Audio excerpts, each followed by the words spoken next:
خدمت میں آج کے اس پر مسرت موقع کے اوپر تبریک اور تہنیت عرض کرتے ہوئے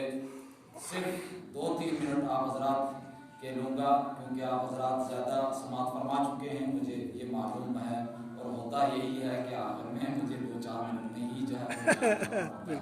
دیکھیے امام کا ایک لقب جو مشہور لقب ہے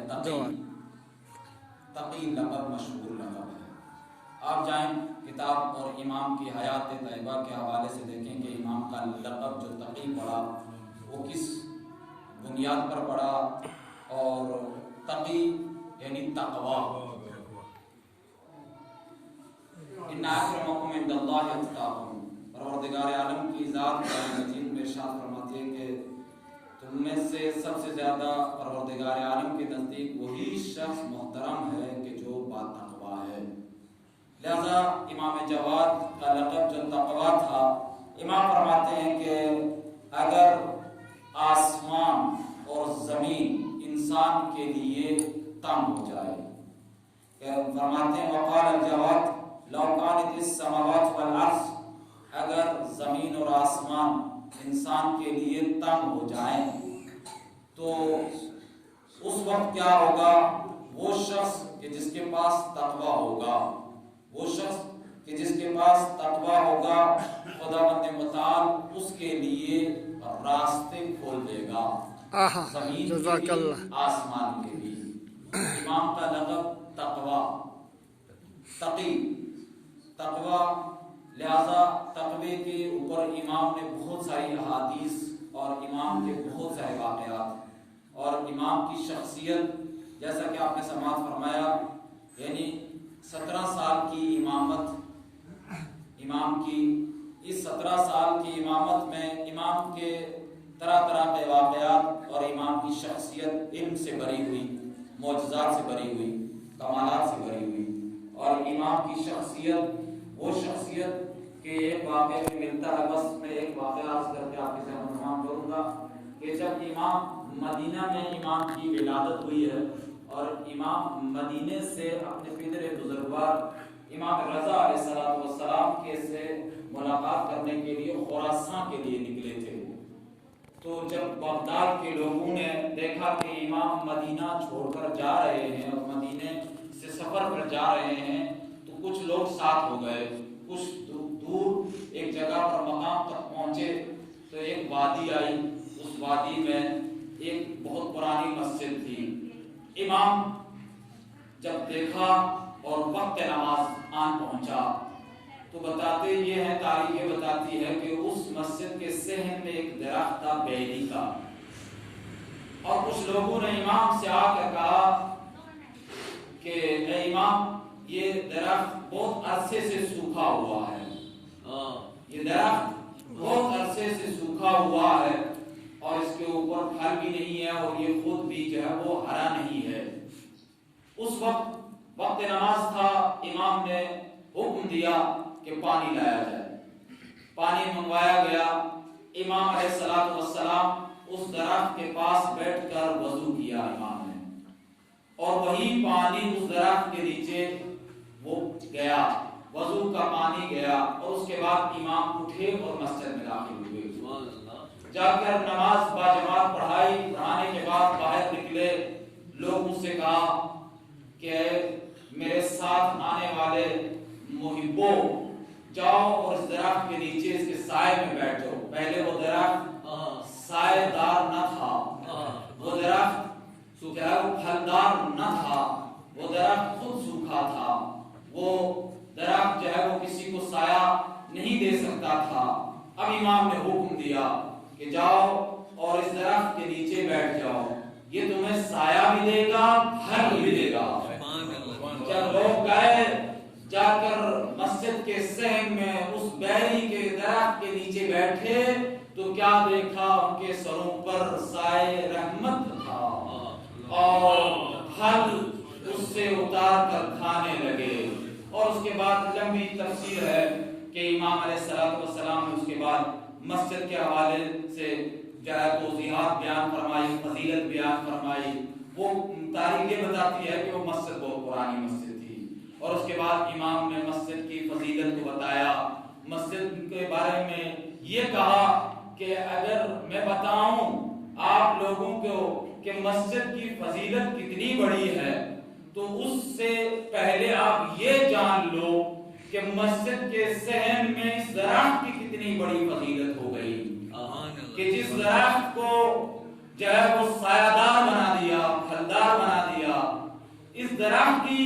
اتنی بڑی فضیلت ہے کہ چاہے کہ مسجد جو اللہ کا گھر ہے دوستو عزیزو۔ بس میں اپنی زحمت تمام کروں دوستو عزیزو، امام جواد علیہ السلام کا لفظ تقوی اٹھائیں کہ جو لباس التقوی ذالک خیر، جو تقوی کا لباس خیر کا لباس ہے۔ لہذا امام علیہ السلام کے دیگر بہت سارے واقعات، بہت سارے معجزات، علمی کمالات اور بہت سارے ایک اور بھی بہت زیادہ، یعنی اب وقت نہیں ہے میں عرض کروں کہ امام علیہ السلام کے پاس جب ایک مرتبہ حاکم وقت نے ایک شخص کو بھیجا اور امام سے سوال کیا، اس لیے کہ آپ دیکھیں تاریخ میں جہاں جہاں پر بھی ضرورت پڑی ہے امام سے ہی پوچھا گیا۔ اپنی مرضی سے تو کرتے رہے، اپنی مرضی تو چلاتے رہے اسلام میں، اور بہت سارے ہر اماموں کے ساتھ ہوا۔ جب مصیبت کا وقت آتا تھا، جب بھی ہر ادوار میں ایسا ہوا ہے، آپ علامہ ہلی کی تاریخ جانیں، آپ علامہ ہلی کے وہ واقعات کو دیکھیں کہ ایران کا جو بادشاہ تھا وہ جب اپنا ایک کارنامہ انجام دینے کے بعد مجبور ہو گیا، اپنے فقہا کے پاس گیا، انہوں نے جو مسئلہ پیش کیا اس سے وہ متفق نہ ہوا، اسے وہ اچھا نہ لگا۔ جب اسے کہا کہ تو نے اگر اپنی بیوی کو طلاق دے دیا ہے تو جو ہے رجوع نہیں کر سکتا جب تک حلالہ نہ ہو۔ یہ واقعہ بڑا لمبا اور طویل واقعہ ہے، اس کو میں نہیں عرض کروں گا۔ لہذا جب اس بادشاہ کو یہ برداشت نہ ہوا کہ میں اپنی بیوی کو جو ہے وہ غصے میں آ کر جو میں نے ایک مرتبہ طلاق دے دیا ہے اب میں حلالہ کراؤں، تو اس کو یہ بات اچھی نہ لگی۔ تو اس کو کسی نے بتایا کہ تمہارے سوال کا جواب علامہ ہلی ہی بتا سکتے ہیں۔ علامہ ہلی نے سوال کا جواب بڑے اچھے انداز میں دیا، اور علامہ ہلی کے پاس پہنچا بادشاہ، علامہ ہلی نے کہا کہ ان فقہا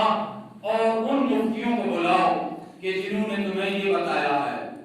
لہذا ان کو بلاؤ اور ایک مجمع اکٹھا کرو، ایک محفل سجاؤ، اور اس میں بھی آؤں گا، میں سوال کا جواب بتاؤں گا، میں تمہاری مشکل حل کروں گا۔ اس کے بعد وہ بادشاہ جو ہے وہ دربار میں سب کو بلاتا ہے، جو ہے دربار سج جاتا ہے، سجنے کے بعد جو ہے وہ لوگ جمع ہو جاتے ہیں، وہ مفتی بھی آ کر بیٹھ جاتے ہیں۔ اب انتظار ہے کہ علامہ ہلی کا وقت۔ علامہ ہلی جان بوجھ کر دیر کر گئے، جان بوجھ کر دیر کرنے کا سبب تھا، لہذا دیر کر گئے، دیر سے آئے۔ جب دیر سے آئے تو وہ مفتی جو بیٹھے ہوئے تھے وہ شور مچانے لگے، کہنے لگے بادشاہ سے کہ تم نے کس سے سوال پوچھ لیا، وہ جو وقت پر نہ آ پہنچا وہ سوال کا کیا جواب دے گا۔ علامہ ہلی دیر سے آئے اور انتظار کر رہے تھے۔ ایک مرتبہ جب علامہ ہلی داخل ہوئے مجمع میں تو اپنی جوتی اتاری، جہاں پر سب لوگوں نے اتاری ہوئی تھی جوتی، اس کو اتار کے اپنے بغل میں رکھا، اور مجمع کو چیرتے ہوئے علامہ ہلی اوپر جا کر بادشاہ کے ساتھ بیٹھ گئے۔ اب یہ جو سب بیٹھے ہوئے تھے انہیں یہ دیکھ کر برداشت نہ ہوا، کہنے لگے بادشاہ سے یہ گستاخی کر گیا، جس سے تم نے سوال کیا یہ گستاخی کر گیا، ہم نے جوتے باہر اتارے تھے،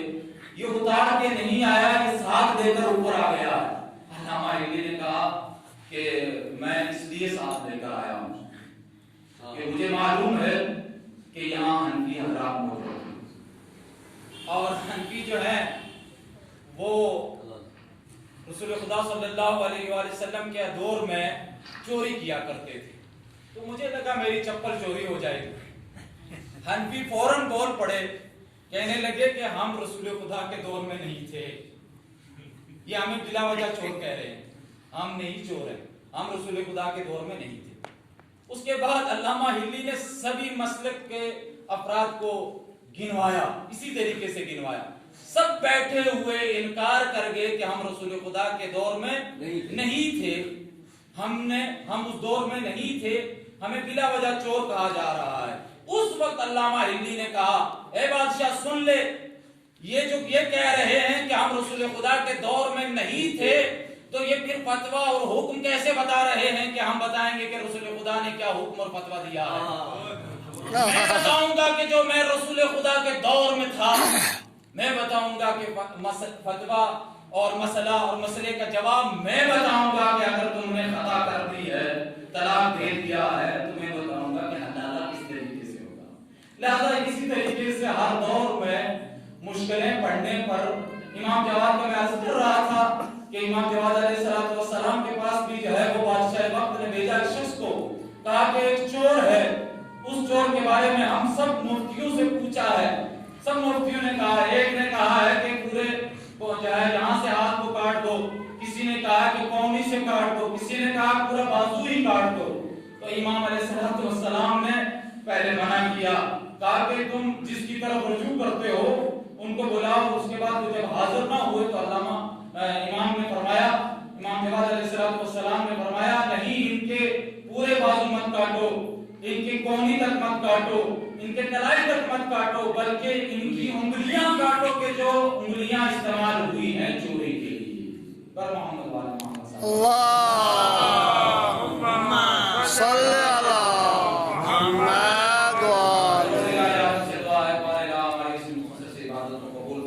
صلی علی محمد